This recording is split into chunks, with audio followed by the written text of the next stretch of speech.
Hola amigos, ¿qué tal? ¿Cómo están? En este día, ¿cómo se encuentran? ¿Cómo los trata la vida a ustedes?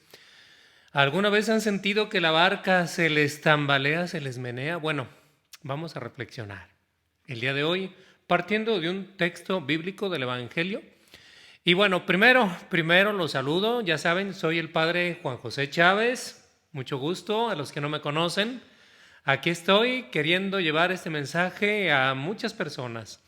Y bueno, hoy dijimos, empiezo con esta frase de la palabra de Dios, bueno, del apóstol San Pablo, que le dirige a su querido discípulo Timoteo en la primera carta, que le dice, te deseo la gracia, la misericordia y la paz que proceden de parte de Dios nuestro Padre y de Jesucristo el Señor.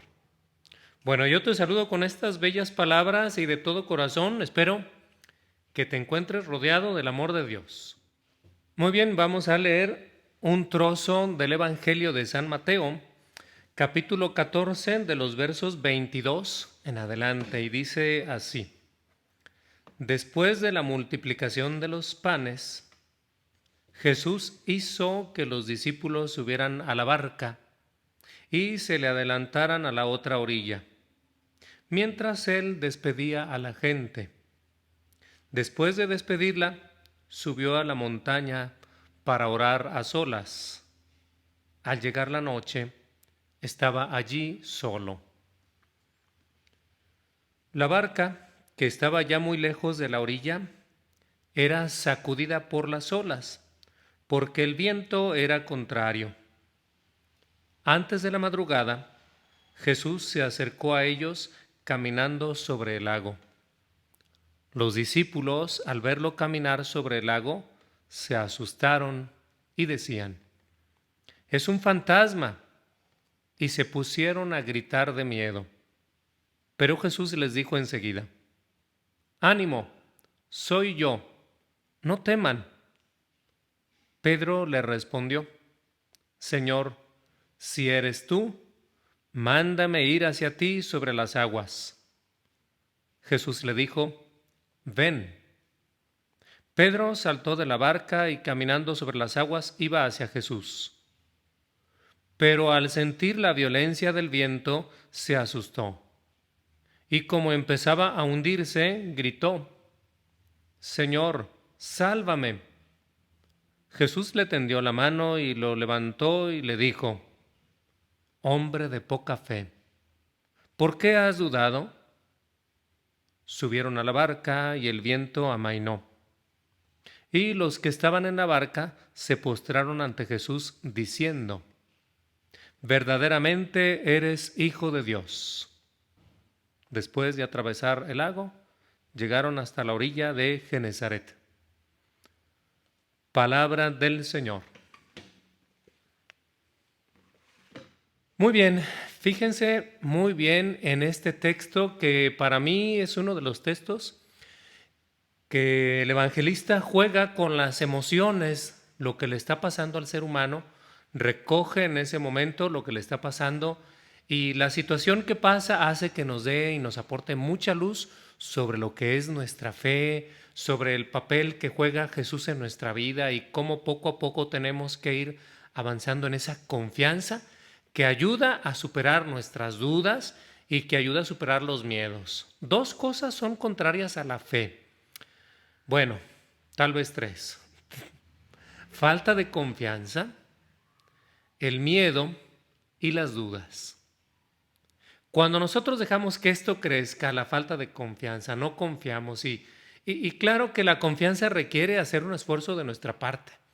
El miedo, que también requiere esfuerzo para poder vencerlo, si lo dejamos crecer y crecer, y lo mismo dígase las dudas, que alimentas esas que luego te están como saboteando y que de repente dicen, no, pero a lo mejor, bueno, vamos a ver. Fíjense que el contexto se ubica después de la multiplicación de los panes. Y aquí hay dos emociones. Bueno, la primera es la euforia. Consideren ustedes cómo pasaron las cosas. Dice el evangelista San Mateo que en esa ocasión de la multiplicación de los panes había aproximadamente Mínimo 5,000 hombres, sin contar mujeres y niños. Tal vez esto suene machista, sí lo es, porque era una manera en cómo la sociedad se dividía a la hora de reunirse, en un lado los hombres, luego las mujeres y los niños. Bueno, así como que a vuelo de pájaro, ahí al bulto, ¿cuántos son? No, pues mínimo esas personas. ¿Y cuánto tienen? 5 panes, 2 peces y empiezan a llevar. Los apóstoles van, vienen una vez y otra vez. ¿Cuántas veces tienen que ir para darle de comer a unas 10,000, te parece? Bueno, imagínate que a cada uno de los apóstoles le tocan 800 personas ir y llevar y otra vez otro envío. Bueno, ¿cuántas veces les dijeron muchas gracias? Y ahí a la pasada, oye, qué bien está esto, oye, el maestro se está luciendo. Bueno, poco a poco va subiendo la euforia en los apóstoles, ese contento exagerado que luego te hace perder piso. ¿Te ha pasado? Bueno, fíjate muy bien que esta emoción puede hacerte una mala pasada. ¿Cuántos han dicho ahí, me caso? ¿Cuántos han dicho ahí, sí acepto? ¿Cuántas personas, basándose nada más en la euforia del momento, no sé, prometen cosas exageradas? Fíjate que esto le pasó a los apóstoles, se va inflando su corazón con aquello y Jesús, bien astuto, se da cuenta de lo que está pasando ahí. Y por lo mismo pareciera como que forza las cosas, empuja, dijéramoslo así, a sus discípulos a que súbanse a la barca y ellos como que están todavía despidiendo a la gente. Bueno, nos vemos Pedro, nos vemos Santiago, adiós Juan, oye, qué bien Andrés, fíjate que... Y bueno, los apóstoles ahí como pues recibiendo parte del mérito, ¿no? Sale, hasta luego, que estén bien. Nosotros les avisamos cuándo va a ser la próxima predicación y bueno, el caso es que Jesús parece que los forza a que se suban a la barca. Ándale, Pedro, ya, súbanse, ya. Ahorita, allá nos vemos en la otra orilla. El lago de Genezaret. ¿Cuánto duraban aproximadamente en una travesía normal? Unas 2 horas, pongan ustedes. Jesús se queda ahí en la noche orando. Todo lo entrega en manos de su Padre Dios. Esta euforia que también él siente y que sabe que puede ser traicionera, que le aconseja, ¿cuántas veces te aconseja la euforia que hagas cosas que luego te vas a arrepentir, que aceptes cosas que aguas porque ese no era realmente lo que tú querías, ¿verdad? Eufórico, hijo, le puedes dar dinero de más a tus hijos, eufórico, puedes hacer cosas que, a ver, mejor tranquilízate, es verdad. Aprende a tranquilizarte también porque la euforia te eleva, te infla y te hace perder piso. No pierdas contacto con la realidad. Jesús, ¿cómo le hace para volver otra vez a ubicarse serenamente en la realidad? Hace oración. Está ahí poniendo todo esto. Éxitos humanos finalmente. No te hacen, dijéramoslo así, una mejor persona todas esas agradecimientos que te dan. Si tú no lo sabes ubicar, te llenas de ego. Uy, sí, pues fue por mi mérito. Espérate y aprende a ubicar, a poner en su lugar incluso tus propios éxitos. No te envanezcas, no te vanagloríes. Jesús entonces adecuadamente ubica aquella situación delante de Dios, de su Padre Dios, y bueno, está listo y entonces sí, en la madrugada, dice antes de que amaneciera, va caminando sobre el agua.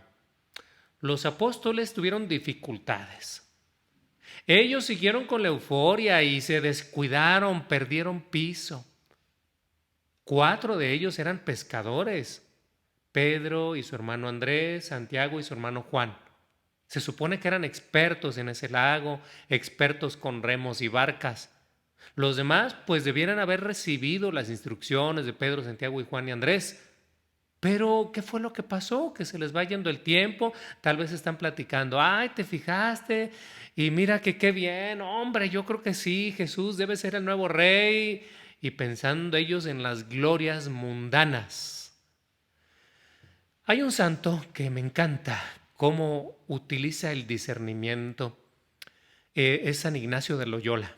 Y yo pienso que es uno de los que más ha instruido, dijéramoslo así, a la Iglesia, ha dado sabiduría en torno a esto, discernimiento de espíritus. Se cuenta de la vida de San Ignacio de Loyola, que bueno, estuvo convaleciente antes de su conversión y fracturado de ambas piernas, y en esa convalecencia, mientras se recuperaba, quiso leer algo.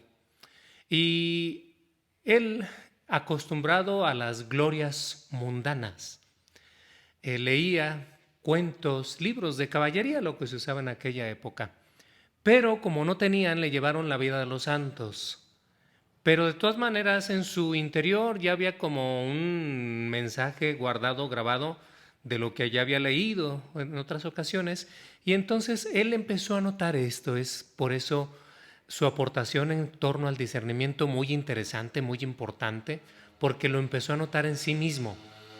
Empezó a notar que cuando pensaba en las glorias mundanas, había un entusiasmo, una alegría en su corazón, pero que era como llamarada de petate, ¿verdad? ¡Fum! Rápido se acababa. En cambio, cuando leía la vida de los santos, también había una reverberancia en su corazón, un eco que hacía en su interior, y esto duraba mucho más. Fue así como él empezó a discernir, así como a separar, aprendiendo de lo que le pasaba.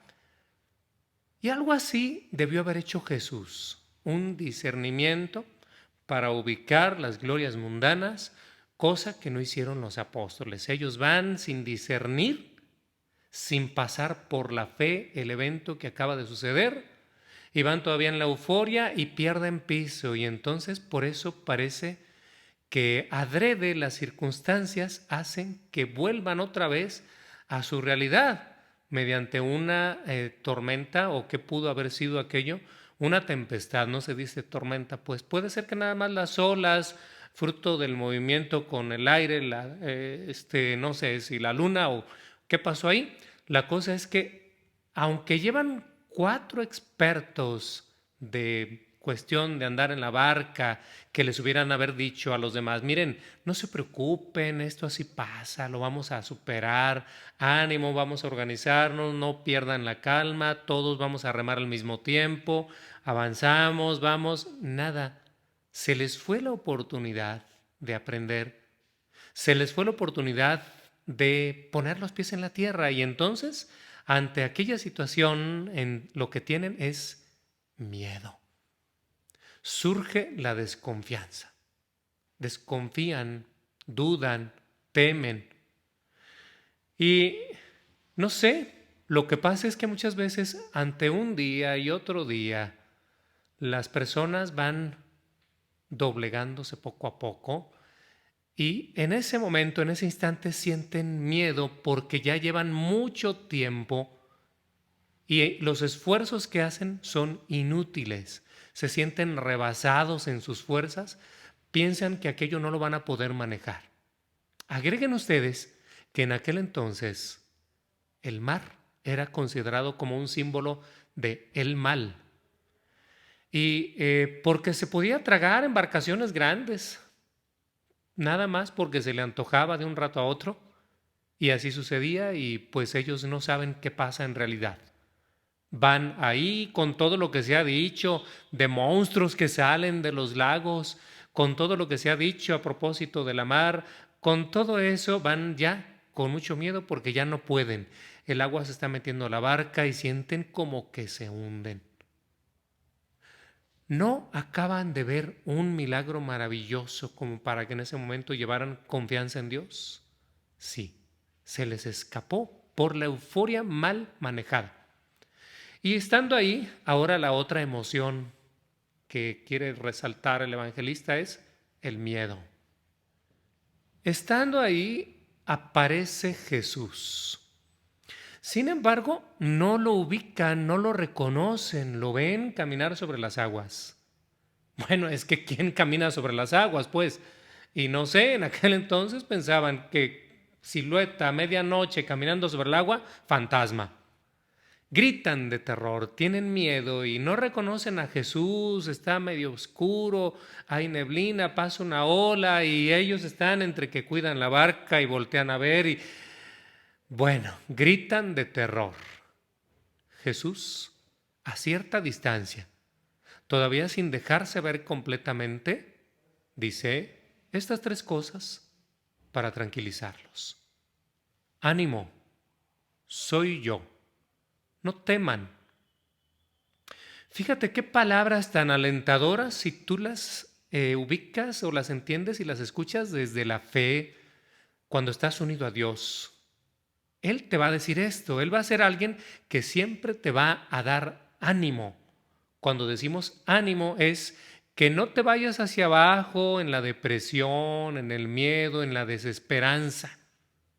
Ánimo, que tu ánimo otra vez se eleve, que seas una persona animada, no desanimada. El ánimo que te da Dios es para que tú puedas superar las circunstancias adversas. El viento les era contrario, circunstancia adversa. No siempre los vientos están a tu favor, pero acuérdate de esto. Esta frase me gusta mucho, que dice que ningún buen marinero aprendió a ser buen marinero estando la mar en calma, sino con la mar embravecida. ¿Quieres tú darte cuenta, pues, de esas circunstancias difíciles que has pasado? Recuerda que Jesús está contigo, que Él viene a estar animándote ahí para que le eches ganas, para que no te rajes en tu empeño, para que no te desvíes. Ánimo, soy yo. ¿Por qué no dice, soy su maestro, soy Jesús? Porque ellos deben reconocerlo por la pura voz, porque les es una voz familiar. La han escuchado tantas veces que ya no necesita decirlo. Tú así te pasa con tu familia. Cuando estás en una habitación o incluso en el baño suele ser muy típico, ¿no? Que bueno, a veces vemos el baño cerrado en la casa y ¿quién está? Y el que está dentro dice yo. No tiene que decir su nombre completo. Con eso es suficiente. Yo, soy yo. Y bueno, por otro lado, esto rememora la frase del Antiguo Testamento de cuando Dios se manifiesta a Moisés. Muchos dicen que esa palabra Yahvé, en el sentido etimológico antiguo, pues significa yo soy. Incluso cuando Dios le dice a Moisés que lo envía, si te preguntan quién te envió, les dices, yo soy, me envía. Y Jesús varias veces en el Evangelio, a la hora de predicar, utiliza esta expresión, yo soy o soy yo. Y claro que aquí encontramos una invitación a descubrir en nuestra vida que Jesús va con nosotros. Él está contigo, Él te acompaña en esos momentos difíciles, a experimentar su presencia. Soy yo. Ah, qué palabras tan maravillosas cuando un niño se siente perdido y mi hijo, aquí estoy, su papá o su mamá, y el niño corre a los brazos de su padre, de su madre, ¿no? Qué palabras tan alentadoras. Debiéramos guardarlas en nuestro corazón. En los momentos difíciles, en las circunstancias adversas, cuando el viento no sopla a nuestro favor, experimentar que Dios está con nosotros. Soy yo, dice Jesús, no teman. Claro que esto de no teman también es otra de las palabras que se justifican en la medida en que Jesús les dice, aquí estoy contigo, yo soy Jesús, el de que acaba de hacer los milagros, pues el que acaba de sanar y multiplicar los panes, soy yo. Y entonces pudiéramos nosotros comprender que cuando alguien así te dice, aquí estoy contigo, entonces sí, no temas. Y bueno, Pedro quiere poner a prueba, porque Pedro tiene sus dudas, ¿verdad? ¿Será o no será? Como que sí, como que no. Pues vamos poniéndolo a prueba, ¿verdad? A ver, maestro, a ver, si eres tú, mándame ir a ti caminando sobre el agua. Y fíjense nomás, Muchas de las veces las lecciones que no hemos aprendido pareciera que las circunstancias nos empujan a vivirlas otra vez, porque hay un aprendizaje pendiente ahí, hay una asignatura pendiente. No hemos aprendido de ahí y eso es algo que nos corresponde aprender a confiar. Tenemos dudas, todo el mundo tenemos dudas, Pedro tuvo dudas, pero Pedro pone a prueba al Señor. ¿Y cómo lo pone a prueba? Mediante un milagro que pudiéramos decir ridículo, soberbio, vanidoso. Mándame ir hacia ti caminando sobre el agua. No a los demás, nada más a mí. Allá se quedan los demás en la barca. Véanme cómo camino sobre el agua, y empieza Pedro a caminar. Jesús le dice, ven, y ahí va. Pedro empieza a caminar. ¿Y qué es lo que pasa? Que otra vez Pedro se enfrenta con la situación que no aprendió. Todavía no aprendió a confiar en medio de la tempestad. Aunque ahí está Jesús y está viendo otra vez el milagro, va caminando sobre el agua, pero vuelve otra vez a ver aquello a lo que le teme. Olas embravecidas que pasan por aquí, pasan por acá, el viento sopla, el manto de Pedro empieza ahí a tambalear y se empieza a hundir. Tiene miedo otra vez. Dice un dicho, la burra no era arisca, la hicieron. Arisco, alguien se vuelve arisco o un animal se vuelve arisco cuando ha recibido un golpe y teme que lo vuelvan a golpear. Yo me acuerdo, allá eso decían en el pueblo, golpeas a un burro en las orejas o en la cabeza y la siguiente vez que tú nada más levantas la mano, el burro cabecea, se saca. No quiere que lo vuelvan a golpear, tiene miedo. Eso es ser arisco. Y a veces estamos tan ariscos que vemos monos con tranchete donde no hay. Dicen en el pueblo también, el que se quemó con atole, hasta el jocoque le sopla. Ya no quiere volver a quemarse. ¿Qué es lo que ha pasado en Pedro? Ya no quiere volver a hundirse, pero qué caray, no aprendió la lección de confiar, pero tiene miedo otra vez. Bueno, empieza a hundirse. Más y más. Voltea a ver a Jesús, le queda lejos. La barca le queda lejos. Quiere nadar, pero las olas lo vuelven otra vez a meter en el agua. Yo pienso que se avienta hasta un chapuzón hasta adentro. Sale y hasta un traguito se ha de haber echado y sálvame, Señor, sálvame. Ahí Jesús lo toma de la mano. ¿Por qué dudaste, hombre de poca fe?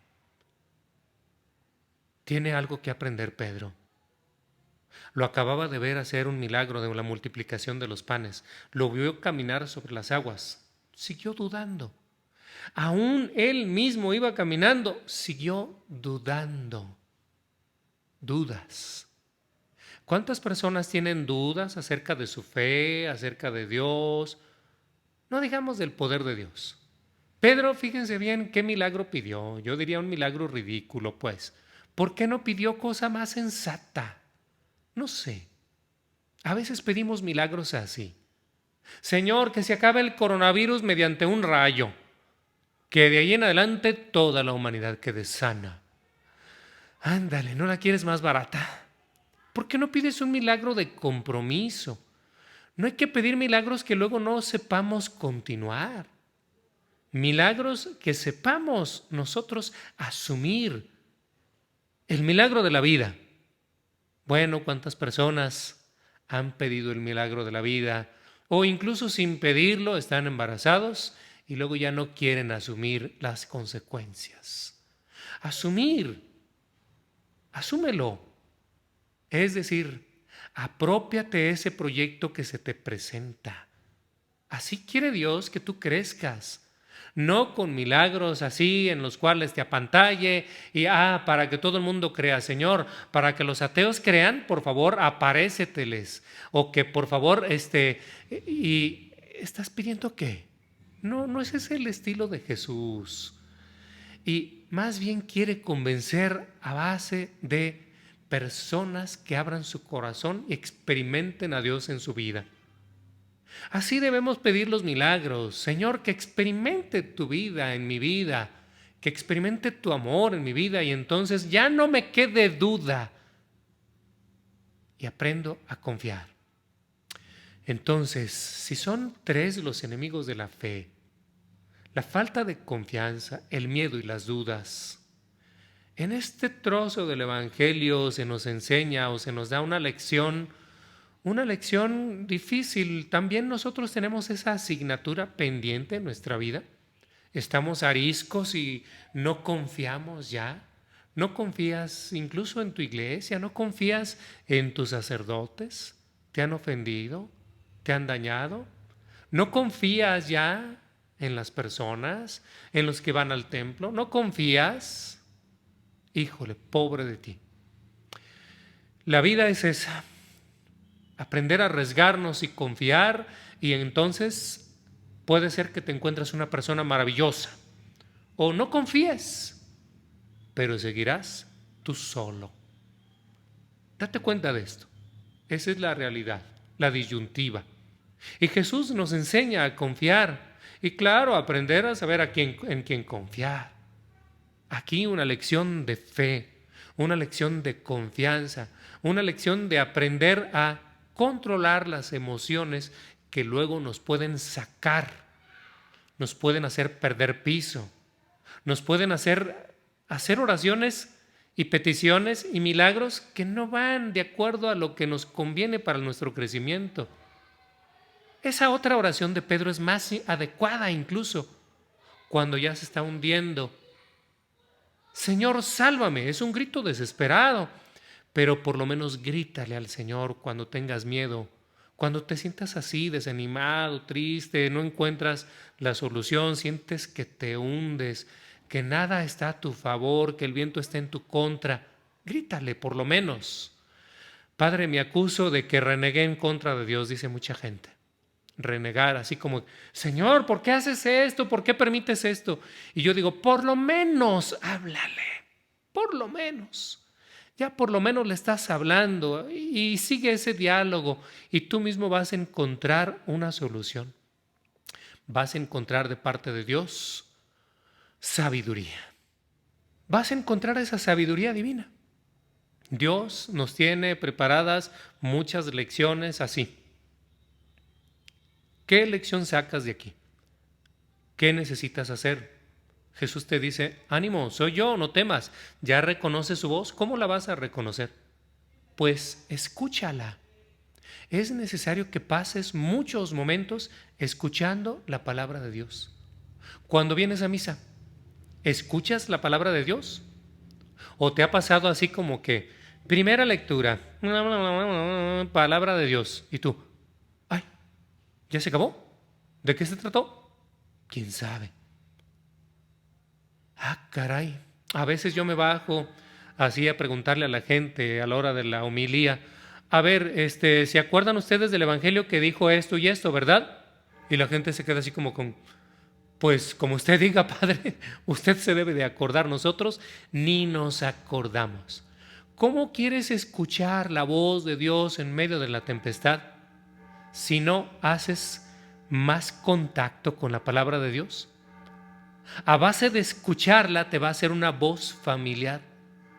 De manera que cuando tú estés así en esos momentos difíciles y escuches esas palabras, sepas cuándo vienen de Dios y no las confundas con un fantasma.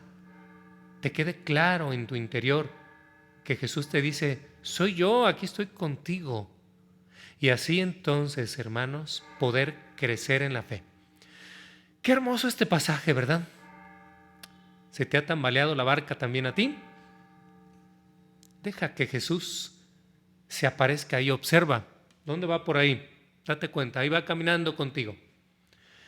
Y entonces una vez que lo ves, confía. Déjalo entrar en tu corazón. Deja que te anime, que te llene de fe, que te haga sentir confiado, que te dé seguridad en tu vida. Pues hoy terminemos este momento haciendo una oración. Señor Jesús, enséñame a confiar, a tener una fe grande, a descubrirte en mi vida, a superar mis miedos, a superar mis dudas. Quiero, Señor Jesús, que tú me acompañes y sentir tu compañía como el amigo que va a mi lado, como el que me escucha. Y para eso quiero cultivar esta relación contigo día con día.